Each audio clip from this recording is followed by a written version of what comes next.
It is day 2 of the Sean Diddy Combs federal trial. Combs' ex-girlfriend, Cassie Ventura, she is one of Combs' many accusers, testifying as a central witness.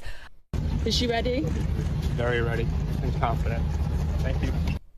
Among other things, the singer is expected to address the 2016 video of Combs attacking her in a... They called him a music mogul, a kingmaker, the ultimate success story in hip-hop. But yesterday, as Cassie Ventura took the stand in court, that carefully crafted image crumbled right before our eyes. Diddy's face turned pale as his ex-girlfriend. Detailed incidents so disturbing that even the most seasoned courtroom reporters were left speechless.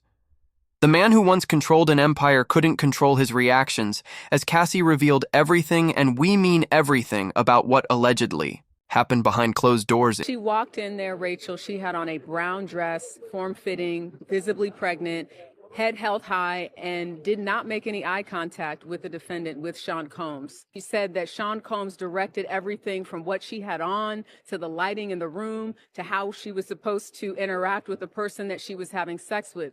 And again, just to reiterate what is a freak-off, the freak-off essentially was something that Cassie said she learned about through Sean Combs about a year into their relationship. He described it as voyeurism, wanting to watch her have sex with someone else. And she said that she did it because she was 22, 21. She was young. She didn't know any better, and that she wanted to please Sean Combs. Among other things, the singer is expected to address the 2016 video of Combs attacking her in a hotel when she was his girlfriend. Combs has pleaded not guilty. His attorneys argue the video is evidence of jealousy, not sex trafficking. And now for the first time, jurors are hearing what Cassie has to say about that and other aspects. For decades, Sean Diddy Combs walked through the music industry like he owned it because he practically did the man-built bad boy records from nothing-turned artists into superstars and created a brand that expanded beyond music into fashion, vodka, and media on paper. Diddy was the ultimate success story. The guy who showed everyone how to turn hip-hop into Cassie's testimony begins in Diddy's initial reactions, serious business money, but that perfect image, that carefully crafted persona of business genius, mentor, and music visionary. It was hiding something much darker, if you believe what's coming out in court right now, while magazines put him on covers for his business moves, while fans cheered his performances, while everyone saw his polished red carpet smile. Cassie Ventura was reportedly living a completely different reality. The contrast was shocking to everyone in that courtroom yesterday. Here's a man who presents himself as the ultimate professional in public custom suits, perfect grooming, always saying the right thing in interviews. But the allegations, they paint a picture of someone completely different behind closed doors, someone unrecognizable to fans who only knew his public face. Court reporters noted how Diddy arrived for day 2 looking exactly like the billionaire mogul we all recognize. He walked in surrounded by his team of high-priced lawyers, nodding confidently to people in the courtroom, even smiling occasionally. The man looked like he was heading to a business meeting, not facing serious allegations from his ex-girlfriend. That confidence. It didn't last long. Multiple witnesses described how Diddy's whole demeanor changed within the first 30 minutes of Cassie's testimony. The swagger disappeared. The confidence evaporated. The calm business face started showing cracks as Cassie began describing specific incidents from their relationship. Diddy's legal team jumped up with objections repeatedly, almost desperately trying to stop her words. Can you imagine this? The man who built a billion-dollar empire, who controlled the careers of countless artists, who negotiated massive business deals, suddenly unable to control his own reactions in a courtroom? Witnesses described how Diddy couldn't sit still as Cassie spoke. The power dynamic had completely flipped when Cassie actually took the stand. People in the courtroom couldn't take their eyes off Diddy. His face reportedly drained of color, like someone had pulled a plug. He started fidgeting with his tie, then his cufflinks, then just his hands. At one point, court observers noticed him frantically writing notes and passing them to his lawyers. The notes came so fast that one of his attorneys had to put a hand up to slow him down. One court reporter described it as watching someone realize they've lost control of the narrative for the first time in their life. Another person present said Diddy looked physically ill as Cassie calmly detailed their relationship.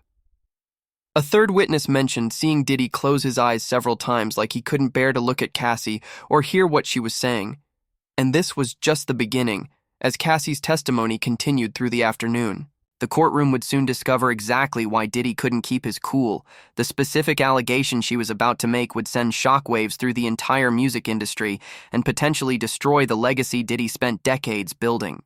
The man who always controlled the story was about to face a version he couldn't edit or produce. That she looked forward to the freak-offs. Why did Cassie express looking forward to these said freak-offs? When the prosecution asked her, was there ever a time that you enjoyed the freak-offs? This is when Cassie got choked up and she said, I did, but only because I got to spend one-on-one time with Combs and I really did love him. And that is speaking to the psychological abuse in addition to the physical abuse that she potentially experienced. Yeah, she's definitely laying out someone who was young, who was influenced by wanting to have this record career. She signed a 10-album deal with Bad Boy Entertainment, led by Sean Combs, and basically describes being enamored by Sean Combs, loving him, not knowing about certain things sexually, and him sort of telling her, teaching her about that.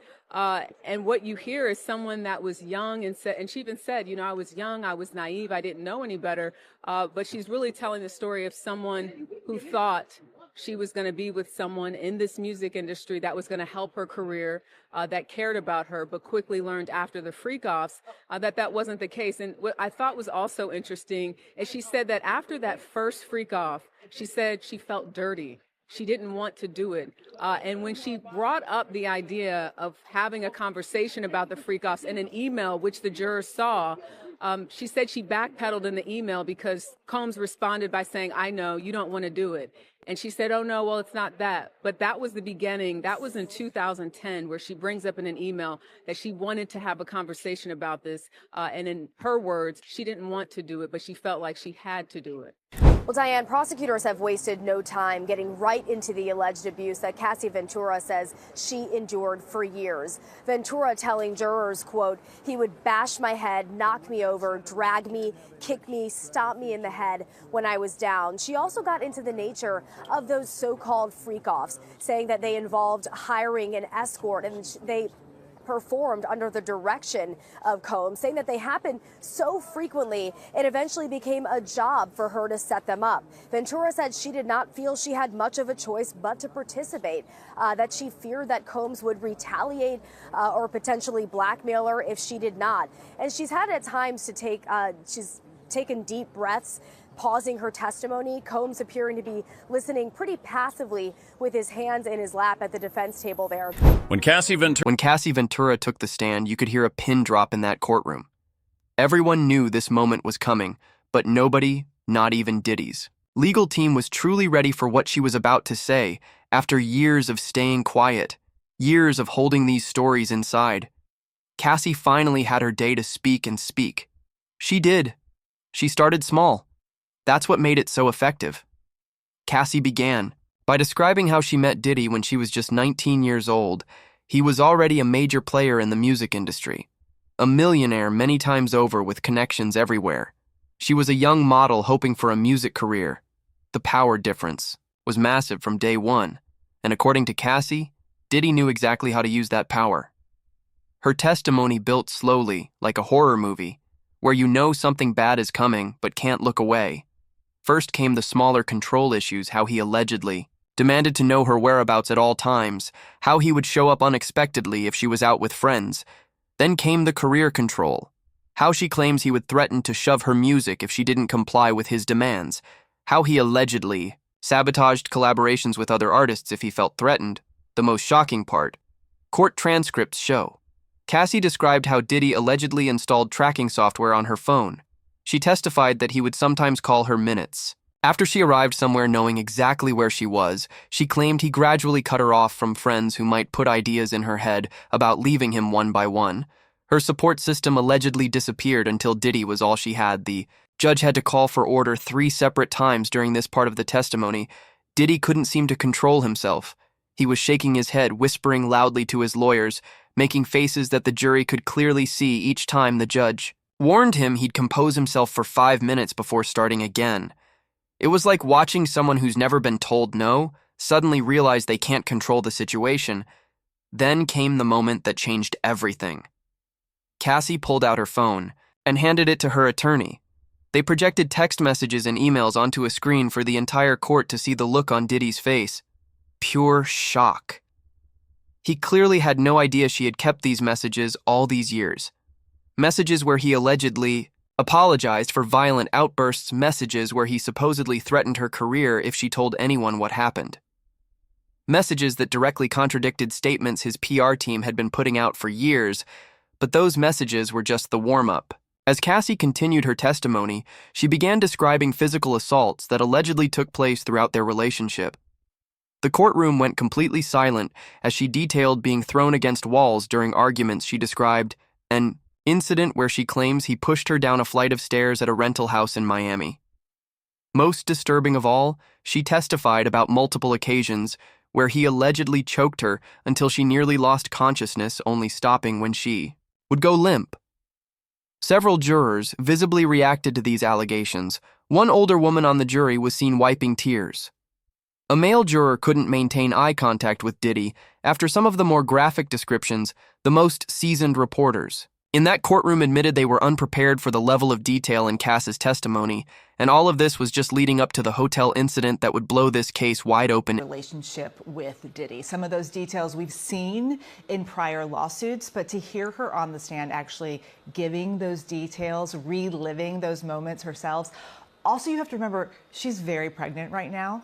So I'm going to be curious to see how long she makes it on the stand, how she's emotionally able to weather all of these questions. And what's going to be interesting to watch is, you know, the defense from the very start in their opening statement said that she chose to be there. So I'm going to be curious to see how she responds to questions about, was this her choice or did she feel like she had to do all of these things? I think what made Cassie emotional is having to describe the details of the freak off and why she did it. When she talked about wanting to do it to please Sean Combs, that's when she broke down. Up until that point, she had just been answering the questions. She's a little soft-spoken at times, but that's when she got emotional. When she had to answer the question about if she enjoyed it, that's when she broke down because she said, I enjoyed being with Sean Combs. And she says, I did it because it made him happy. What did the expressions of the jurors look like? The jurors are laser focused on what Cassie has to say. And that's to be expected, right? Because she is the person who will likely be on the stand, according to attorneys, for 2, maybe 3 days. She's the one that was in the relationship with Sean Combs for over 10 years. So she's got a lot to say, and she's just getting started. Just how important is Cassie's testimony to the prosecution? I think it really connects the dots, Rachel. When you look at that initial indictment and what's being alleged, she really is the person that has probably the most information about this idea that the prosecution says, which is creating a criminal enterprise for Sean Combs' sexual desires. Something else that the jurors saw today that sort of connects it back to this alleged criminal enterprise are 7 photos of people that were very close to Sean Combs, one even his former chief of staff. And these were all people that Cassie Ventura was able to name and explain the functions in terms of what they did: security, driver, chief of staff, someone that handled financials. So it's showing that she knew some of these people, again, because she was with him, around him for so long. I thought I was going to die that night, Cassie said, her voice barely above a whisper, as the courtroom leaned forward to hear every word she was describing, an incident at the Four Seasons Hotel that nobody, not the press, not the fans, not even the gossip blogs had ever heard about before. This hotel incident had stayed buried for years. Cassie explained how she'd kept it secret out of fear.